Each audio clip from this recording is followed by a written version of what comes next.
Hello friends, good afternoon. Welcome to my YouTube channel. আমি সুমন চক্রবর্তী। আজকে এই ভিডিওতে জিওগ্রাফি অর্থাৎ ভূগোলের একটা টপিক নিয়ে আলোচনা করব বিস্তারিতভাবে। শর্ট কোয়েশ্চেন নয়, ডেসক্রিপটিভ আলোচনা করব। সো ভিডিওটি ভেরি ভেরি ইনফরমেটিভ এবং ইম্পর্টেন্ট হবে। যে কোনো কম্পিটিটিভ প্রিপারেশনের জন্য জিওগ্রাফি এখন কম্পালসারি হয়ে গেছে, বিশেষত WBCS পার্টির জন্য।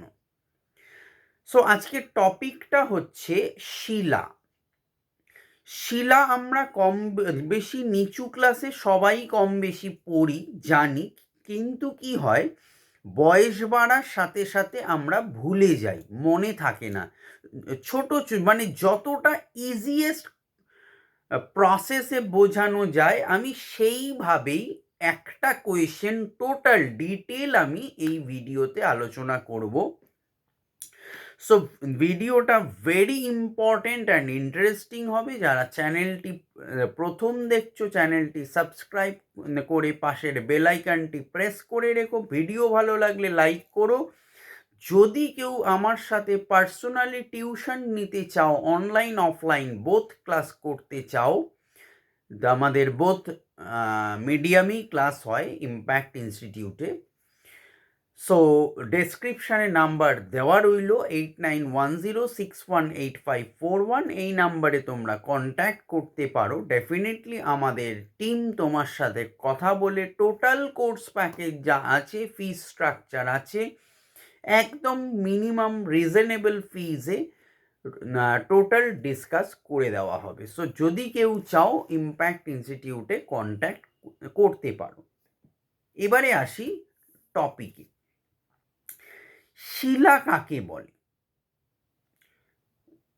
মানে এইটা 1 নাম্বারের আন্ডারে অনেকগুলো কোয়েশ্চেন বলবো, 3টে কোয়েশ্চেন। শিলা কাকে বলে, উৎপত্তি অনুসারে বিভিন্ন প্রকার শিলার শ্রেণীবিভাগ করো এবং প্রতিটি শিলার 2টি করে উদাহরণ দাও। এই হচ্ছে 3টে প্রশ্ন আজকের ভিডিওতে বলবো। তাহলে প্রথম কোয়েশ্চেনটা হলো কি না, শিলা কাকে বলে? বলছে পৃথিবীর বহির্ভাগের কঠিন আবরণকে ভূত্বক বলে। অর্থাৎ আমরা যে হাঁটি, পৃথিবীর যে বহির্ভাগ মানে সারফেস, কঠিন আবরণকে ভূত্বক বলে। ভূত্বক যে উপাদানে গঠিত, ভূত্বক যে উপাদানে গঠিত তাকে সাধারণভাবে বলা যায় শিলা। শিলা বলতে এক্ষেত্রে আরেকটু ডেসক্রাইব করে দিচ্ছি। শিলা বলতে শুধু কিন্তু কঠিন পাথরকে বোঝায় না। ব্যাপক অর্থে শিলা হলো কাঁকড়, বালি, নুড়ি, কাদা প্রভৃতিকেও বোঝায়। শিলা বিভিন্ন খনিজ পদার্থের সমন্বয়ে গঠিত যৌগিক পদার্থ। হয়েছে? এই হচ্ছে শিলার ডেফিনিশন বললাম। ওকে, নেক্সট কোয়েশ্চেন কি ছিল না, উৎপত্তি অনুসারে শিলাকে বা বিভিন্ন প্রকার শিলার শ্রেণীবিভাগ। উৎপত্তি অনুসারে শিলাকে আমরা 3টি শ্রেণীতে ভাগ করতে পারি। উৎপত্তি অনুসারে 1 আগ্নেয় শিলা, 2 পাললিক শিলা এবং 3 রূপান্তরিত শিলা। তাহলে 1 নম্বর প্রশ্ন বলি, আগ্নেয় শিলা। আগ্নেয় শিলা হলো কি বলছে দেখো, উত্তপ্ত তরল অবস্থা থেকে তাপবিকিরণের ফলে, অর্থাৎ পৃথিবীর ভূ অভ্যন্তরে প্রচুর গলিত পদার্থ বা ম্যাগমা থাকে, আমরা সবাই জানি। তো এই উত্তপ্ত তরল অবস্থা থেকে তাপবিকিরণের ফলে, তাপের ফলে শীতল ও কঠিন হওয়ার সময়ে পৃথিবীর অভ্যন্তরে যে শিলা সৃষ্টি হয়, অর্থাৎ পৃথিবীর অভ্যন্তরে যে শিলার সৃষ্টি হয় তাকে আগ্নেয় শিলা বলে। উত্তপ্ত ও তরল লাভা শীতল হওয়ার ফলে জমাট বেঁধে সাধারণত এই রকম শিলার সৃষ্টি হয়। উদাহরণ আগ্নেয় শিলার গ্রানাইট ও ব্যাসল্ট। নাম্বার 2 পাললিক শিলা। সমুদ্র, হ্রদ অথবা পৃথিবীর যে কোনো স্থানে সঞ্চিত পলিরাশি ভূ অভ্যন্তরে অতিরিক্ত চাপ ও তাপের ফলে যে শিলা সৃষ্টি করে তাকে পাললিক শিলা বলে। আবার বলছি, রিপিট করছি কোয়েশ্চেনটা, মানে আনসারটা।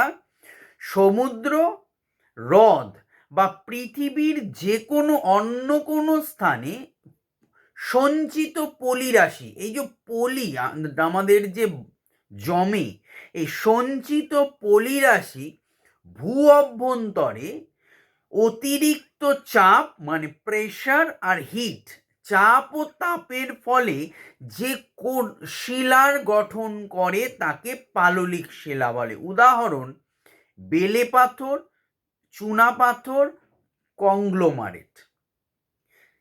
3 নম্বর লাস্ট কোয়েশ্চেন আজকের, রূপান্তরিত শিলা।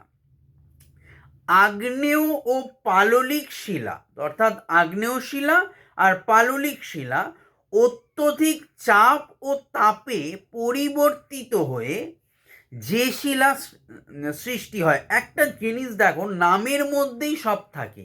রূপান্তরিত মানে কি? ট্রান্সফরমেশন। ওকে, সো আগ্নেয় শিলা ও পাললিক শিলার রূপান্তরিত ভার্সনটা হচ্ছে রূপান্তরিত শিলা। ডেফিনেশনও দেখো, তাই বললাম। আগ্নেয় ও পাললিক শিলা অত্যধিক চাপ ও তাপে পরিবর্তিত হয়ে যে শিলা সৃষ্টি হয় তাকে রূপান্তরিত শিলা বলে। পরিবর্তন ও রূপান্তরের মাধ্যমে সৃষ্টি হয় বলে এই শিলাকে পরিবর্তিত বা রূপান্তরিত শিলা বলে। উদাহরণ কি? কোয়ার্টজাইট, মার্বেল ইত্যাদি। তো এই হচ্ছে আজকের মেইন টপিকটা বললাম শিলার ওপর। নেক্সট ভিডিওতে, জিওগ্রাফির দিন নেক্সট ভিডিওতে আমি শিলার পরের প্রশ্নগুলো বলবো এবং শিলা চ্যাপ্টার থেকে যা যা কোয়েশ্চেন আসতে পারে বা আসার পসিবিলিটি থাকে। এবং এখান থেকে একটা ইন্টারেস্টিং জিনিস হয়, তোমাদের তো প্রিলিমিনারিতে তো শর্ট কোয়েশ্চেন আসবে। জিওগ্রাফি একটা পার্ট আছে, তোমরা জানো, 25 মার্কসের। এখান থেকে কিন্তু ছোট ছোট কোয়েশ্চেন দেয়। যেমন ধরো, বলছি আমি উদাহরণ হিসেবে, মার্বেল কোন জাতীয় শিলা? 4টে অপশন দিল। আচ্ছা, চুনা পাথর কোন জাতীয় শিলা? এই যে এরকম এক্সাম্পল গুলো তুলে দিয়ে কিন্তু কোয়েশ্চেন আসে WBCS এ। তোমরা প্রিভিয়াস ইয়ার্সেও দেখতে পারো আসে। সো সেই জন্য যত লং টপিক, আমি আগেও ভিডিওতে বলেছি, আমি ক্লাসেও বলি, ইম্প্যাক্টেড ক্লাসে যারা আমার কাছে পার্সোনাল টিউশন করে, আমি সবাইকে বলি, ফর কম্পিটিটিভ প্রিপারেশন যত লং কোয়েশ্চেন পড়বে তত শর্ট কোয়েশ্চেন কিন্তু ক্লিয়ার হয়ে যায়। এই জন্য আমি লং কোয়েশ্চেনেরও ভিডিও দিচ্ছি, আর প্রিলিমিনারির জন্য আলাদা সেট তো প্রতিদিনই প্রায় দিচ্ছি। সো ভিডিওগুলি দেখো, প্রচুর শেয়ার করো বন্ধুবান্ধব যারা কম্পিটিটিভ প্রিপারেশন করছে, এবং ভালো লাগলে লাইক করো, সাবস্ক্রাইব করে পাশের বেল আইকনটি প্রেস করে রেখো। Thank you.